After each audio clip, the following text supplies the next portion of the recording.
So ayan guys, mulit-muli na maglalaboy si Buknoy Palaboy dito sa San Antonio Bay, Laguna. At syempre, nasasakupan to ng Pinak. So ayan, ito ay bali ang nakakasakop na dito ay Santo Domingo, sakop pa rin ng Bae. Ayan. Ayan yung dati kong kinontent nung nakaraang siguro almost 6 months na. Ayan. Ito yan, tapos na yung tulay ng namamagitan dito ay Maitim at Santo Domingo. So ayan guys, isang mapagpalang umaga sa inyong lahat. At muli na namang maglalaboy si Buknoy Palaboy. Siyempre hanapin natin ang bida ngayong umaga. Tara na!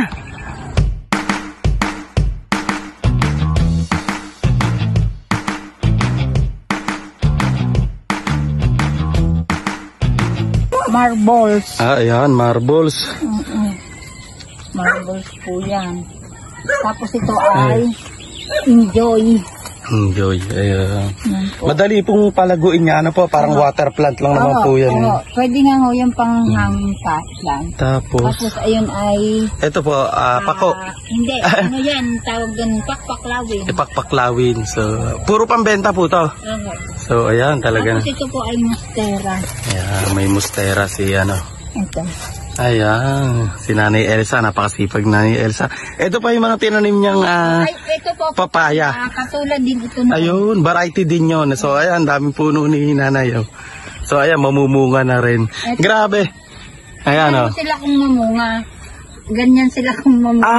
Bawat bulaklak nila. Bunga na po yun. Na po yan. Grabe. So, ito yung bago pala ang bubunga. So, ayan. Mababa. Mababa. Tawag siguro na ito ay dwarf papaya. Ayan. Grabe. Tapos, pakita ko sa inyo yung malalaking bunga na. Ito kamo ang aming kubo. Ayan. Napakagandang manirahan dito. Nakaka-relax. Tapos, ayan. Talagang lang po ito. pang Pinoy. Yan. Kubo. At pa to, may ano si Nanay, may aso po ba dito? Ayan. Ayan talaga namang meron pa silang puso ng saging. Tapos ayan sarap na tumira dito, talagang Pinoy na Pinoy eh. Ay, ayan. Dito tayo sa Pinak. Ito, tanim ni Nanay Elsa, kakaibang papaya, parang pakwan. So, ayan grabe, ngayon lang ako nakakita na ito. Gantong klase, so ayan parang may pakwan, sobrang lalaki Anong variety po ito? Tinanim. So, grabe guys, so comment kayo kung anong variety tong papaya na to ni Nanay Elsa. So, grabe laki. Solid. Parang buko at saka pakuano. So ayan guys, ito talaga namang napakaganda dito sa probinsya.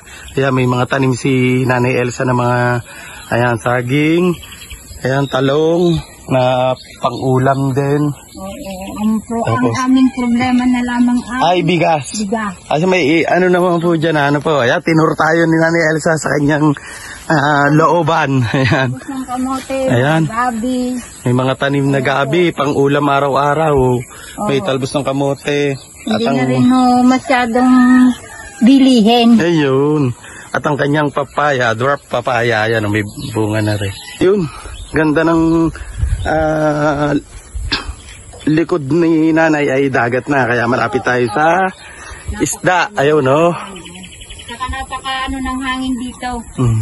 Maaliwalas, maginhawa. So ayan, kasama niya yung kanyang si Ma'am. Ma'am, anong pangalan niya? Rhea po. Ay, si Ma'am Rhea Lane. Ayan, tangkilikin ang sarili natin. Napakasarap ng mami na ito, tsaka yung kanilang tindang mga pangmerienda. Ayan. Si Ma'am Rhea Lane. So, ang ganda ng kuha ni Ma'am Rhea na photogenic. Ano pala? Telegenic.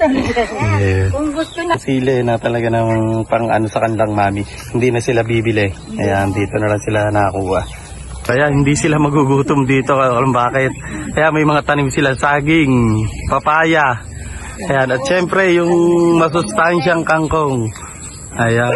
Guys, ayan, ito yung tinda nila dito, yung masarap din yung kalang ano ba yun, may tinatawag doon, yung sili na may ano, di ba?